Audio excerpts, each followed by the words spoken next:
दी banking guru YouTube channel में आपका स्वागत है। मैं S K Bhatia, recently retired from State Bank of India as deputy general manager. हमारे बैंकिंग गुरु चैनल का ऑब्जेक्टिव है कि फाइनेंशियल्स और बैंकिंग रिलेटेड मैटर्स पे हम बड़े ही सिंपल तरीके से आम जनता के लिए प्रोग्राम, छोटे छोटे प्रोग्राम बना के आपको बता सकें। द बैंकिंग गुरु में आज हम टॉपिक डिस्कस करेंगे क्रेडिट इंश्योरेंस। कई बारी हम जब भी लोन लेने जाते हैं तो बैंक वाले हमें कहते हैं कि हमने आपकी इंश्योरेंस करवानी है। तो उससे पहले हम समझने की कोशिश करते हैं कि इंश्योरेंस क्या है। से किसी की डेथ हो जाती है और अगर हम उसकी क्रिया पे जाते हैं और हमें कहा जाए कि इसको पैसे की ज़रूरत है, इसकी फैमिली को आप 100 रुपये सब इकट्ठे करके दे दीजिए, तो हम सब हिचकिचाते रहते हैं कि हम क्यों दें। लेकिन अगर यही हमें कहा जाए कि भाई हम ये 100 लोग बैठे हुए हैं, अगले 1 साल में किसी एक आदमी की डेथ हो जाएगी, पता नहीं किसकी होगी, और आप सबको 100 रुपये इकट्ठे करके डालने हैं, और जिसकी डेथ होगी उसकी फैमिली को सब 100 रुपये इकट्ठे करके दे दिए जाएंगे, तो हम सब खुशी खुशी जो है वो 100 रुपीज़ दे देंगे, ताकि जो भी किसी के अनटूवर्ड इंसिडेंट किसी की फैमिली में हो तो उसको कुछ ना कुछ पैसे मिल जाए। इंश्योरेंस का काम भी यही होता है कि पता नहीं किसके साथ क्या अनहोनी हो जाए, इसलिए सबसे प्रीमियम इकट्ठा करके उस आदमी को, उस फैमिली को दिया जाता है जिस फैमिली में ना चाहते हुए कुछ हैपनिंग हो जाती है। यह है इंश्योरेंस का कॉन्सेप्ट। अब ज़रूरत इंश्योरेंस की हमें क्यों पड़ गई? पहले इंश्योरेंस की इतनी ज़रूरत नहीं हुआ करती थी। हमारे फोर फादर्स के ज़माने में इंश्योरेंस नहीं होती थी। उसका कारण ये है कि पहले जॉइंट फैमिलीज़ होती थी। अगर कुछ घर में हो भी जाता था तो फादर, बाकी जो फैमिली, चाचे ताए जो होते थे, वो उसको कवर कर लेते थे, उस फैमिली का ध्यान रख लेते थे। लेकिन अब न्यूक्लियर फैमिलीज़ हैं, एक हस्बैंड वाइफ है, 2 बच्चे हैं। अगर किसी घर में ब्रेड अर्नर की अगर डेथ हो जाए तो वो फैमिली किसके सहारे रहेगी? तो इसलिए हमें इंश्योरेंस की ज़रूरत पड़ जाती है, क्योंकि हमारी जॉइंट फैमिलीज़ नहीं रही हैं। हमारा जो सोशल सिक्योरिटी सिस्टम था वो कम हो गया है। हमें अपने आप ही उसका ध्यान रखना चाहिए। दूसरा, इंश्योरेंस की ज़रूरत इसलिए भी पड़ रही है क्योंकि पहले हमारे पेरेंट्स या हमारे ग्रैंड पेरेंट्स जो थे वो कहते थे, अगर आपने कुछ भी मकान बनाना है, कार लेनी है, तो आप पहले अपने पैसे की सेविंग करो और अपने सेविंग से आप मकान बनाओ, अपनी सेविंग से आप कार लो। लेकिन अब कॉन्सेप्ट चेंज हो गया है।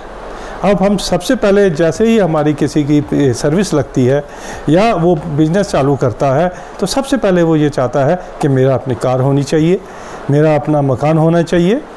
पहले से ही हम सोचना शुरू कर देते हैं और लेते हैं। एक्चुअली हम क्या कर रहे हैं?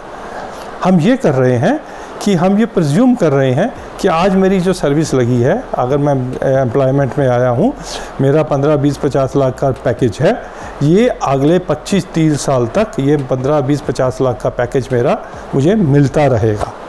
हम वो 30 साल, 25 साल की अपनी जो सर्विस, आने वाली सर्विस है, और उसका जो पैकेज है, हम उसको एनकैश कर लेते हैं। आज की डेट में एनकैश करके जो हमने 30 साल के बाद मकान बनाना है, 10 साल के बाद जो अपनी कार लेनी है, वो अभी ले लेते हैं। तो हमने क्या किया?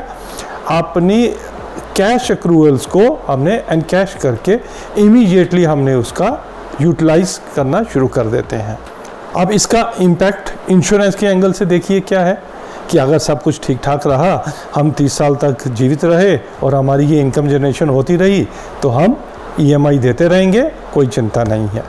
लेकिन जो हमने ये अपना क्रेडिट बढ़ाया, अपने लोन बढ़ाए, लोन लेके, कार का लोन लेके, होम लोन लेके, पर्सनल लोन लेके, वो अगर हमारी जो ब्रेड अर्नर है उसकी डेथ हो जाती है तो दिक्कत आ जाती है।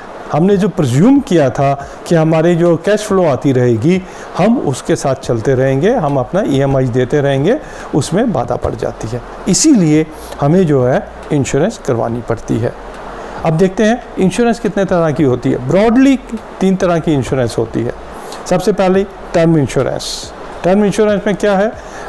हमें कहीं हमारे अनटूवर्ड इंसिडेंट ना हो जाए, हम अपने आप को इंश्योर कर लेते हैं। 50 लाख, करोड़, 2 करोड़ का इंश्योरेंस कर लेते हैं कि अगर हमें कुछ हो गया, हमारी फैमिली को same status, same level of living लेने के लिए कितने पैसे चाहिए होंगे, हम उसके हिसाब से इंश्योरेंस करवा लेते हैं। उसका प्रीमियम थोड़ा कम होता है, लेकिन उसका पैसा तभी मिलता है अगर कुछ अनटूवर्ड इंसिडेंट हो जाता है। दूसरी इंश्योरेंस होती है जिसमें थोड़ा सा रिस्क भी कवर होता है, लेकिन इन्वेस्टमेंट भी साथ में रहती है। यूलिप टाइप की इंश्योरेंस होती है।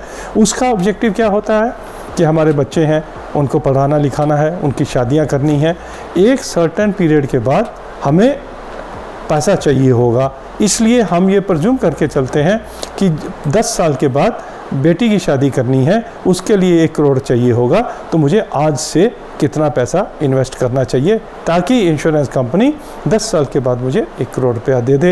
ये दूसरी तरह की इंश्योरेंस होती है कि अगर मुझे कुछ हो गया तब भी मुझे 1 करोड़ मिल जाना चाहिए, अदरवाइज मैं पैसा डिपॉजिट करता रहूँगा यूलिप टाइप की इंश्योरेंस में और मुझे इतना पैसा मिल जाना चाहिए। स्पेसिफिक पर्पस, स्पेसिफिक टाइम के साथ हम इंश्योरेंस करवाते हैं, एक ये इंश्योरेंस होती है। तीसरी इंश्योरेंस वो होती है जिसकी हम बात कर रहे थे कि हम जो लोन्स ले लेते हैं, अपने कैश फ्लो को एंड कैश कर लेते हैं, ये उसको इंश्योर करने की ज़रूरत है कि अगर हमारा कैश फ्लो बंद हो गया किसी की डेथ, ब्रेड अर्नर की डेथ की वजह से, तो हमें वो EMI देने में, हमारे लोन क्लियर करने में इंश्योरेंस कंपनी उसका भुगतान करती है। इस इंश्योरेंस को हम कहते हैं क्रेडिट इंश्योरेंस। अब जब कभी हम बैंक से लोन लेने जाते हैं तो बैंक या तो मैंडेटरली या ऑप्शनली ये क्रेडिट इंश्योरेंस करवाते हैं। अब हम एग्जांपल लेके देखते हैं कि हमें ये क्रेडिट इंश्योरेंस क्यों करवानी चाहिए। से हमने एक करोड़ का होम लोन ले लिया। अब 1 करोड़ के होम लोन के लिए बैंक वाले हमें कहते हैं कि आप क्रेडिट इंश्योरेंस इसकी करवाइए। जैसे स्टेट बैंक इंडिया में उसका नाम है ऋण रक्षा, कि ऋण हमने लिया है उसको रिकवर करने के लिए, सिक्योर्ड करने के लिए हम ऋण रक्षा लेते हैं। अब इनके क्या फ़ायदे हैं? सबसे पहला फ़ायदा ये है कि इसका जो प्रीमियम होता है वो बैंक फाइनेंस कर देता है। 1 करोड़ के लोन के ऊपर 5 लाख का प्रीमियम बना तो बैंक 1 करोड़ 5 लाख का लोन दे देता है। अब वो क्या, उसका फ़ायदा क्या होता है कि वो 5 लाख अगर 25 साल तक हमने EMI के तौर पर हमें उसको पे करना है, इमीडिएटली हमें प्रीमियम 5 लाख पे नहीं करना पड़ता, जो अदरवाइज टर्म इंश्योरेंस अगर लेते हैं तो फुल प्रीमियम इमीडिएटली पे करना पड़ता है। तो उस प्रीमियम की हमारी EMI बन जाती है। दूसरा, जो हमने 5 लाख का एडिशनल लोन लिया प्रीमियम पे करने के लिए, उसके ऊपर जो इंटरेस्ट लगता है वो इनकम टैक्स में वो भी उसकी रिबेट में कवर हो जाता है। तीसरा, कि अगर हमने अपना हाउसिंग लोन प्री पे कर दिया तो उसका जो इंश्योरेंस प्रीमियम हमने दिया हुआ है उसका रिफ़ंड भी मिल जाता है। लेकिन इन सब का एक डिसएडवांटेज ये रहता है कि अगर हम किसी एक बैंक से दूसरे बैंक में अपना लोन बैलेंस ट्रांसफ़र करवाते हैं या टेक ओवर करवाते हैं, तो आज की डेट में इंश्योरेंस जो है क्रेडिट इंश्योरेंस है, एक इंश्योरर से दूसरे इंश्योरर को ट्रांसफ़र नहीं होती है, हमें वहीं पे उसका रिफ़ंड लेना पड़ता है, ऑटोमेटिक वो ट्रांसफ़र नहीं होती है। तो ये एडवांटेजेस देखते हुए ये एडवाइजेबल है कि हम जब भी कोई लोन लें उसका क्रेडिट इंश्योरेंस करवा लें। अब वो दूसरी बात है कि हमें क्रेडिट इंश्योरेंस ज़रूरी नहीं है कि उसी बैंक से करवाएं जिस बैंक से हम लोन ले रहे हैं। हमें इंश्योरेंस तो करवाना है, हम अपना कंपेयर करके 3-4 बैंकों की, 3-4 इंश्योरेंस कंपनीज़ की क्रेडिट इंश्योरेंस की पॉलिसी कंपेयर करके हम उसको ले सकते हैं। लेकिन ये बहुत ज़रूरी है कि हमने जो अपना सपनों का घर बनाया है उसको अगर हमें कोई अनटूवर्ड इंसिडेंट हो जाता है तो हमारी फैमिली के लिए वो घर मेंटेन रहे, बैंक वाले आके उसको टेक ओवर ना कर लें, बैंक वाले आके उसको एक्वायर ना कर लें हमारे जाने के बाद। इसलिए क्रेडिट इंश्योरेंस करवाना बहुत ज़रूरी है। अगर कुछ भी इंसिडेंट हो जाता है, जितना आउटस्टैंडिंग होता है वो बैंक वाले उसको पे करते हैं। क्रेडिट इंश्योरेंस का एक फ़ायदा और रहता है, जो डिफरेंस है टर्म इंश्योरेंस और क्रेडिट इंश्योरेंस में, वो ये है कि टर्म इंश्योरेंस में 1 करोड़ अगर हम करते हैं तो 1 करोड़ 1 करोड़ 1 करोड़ के ऊपर ही पूरे का पूरा 25 साल तक हमें प्रीमियम देना पड़ता है। लेकिन क्रेडिट इंश्योरेंस में जैसे जैसे हमारी लाइबिलिटी कम होती है, जैसे जैसे हम EMI पे करते रहते हैं, तो उसका कवर भी कम हो जाता है।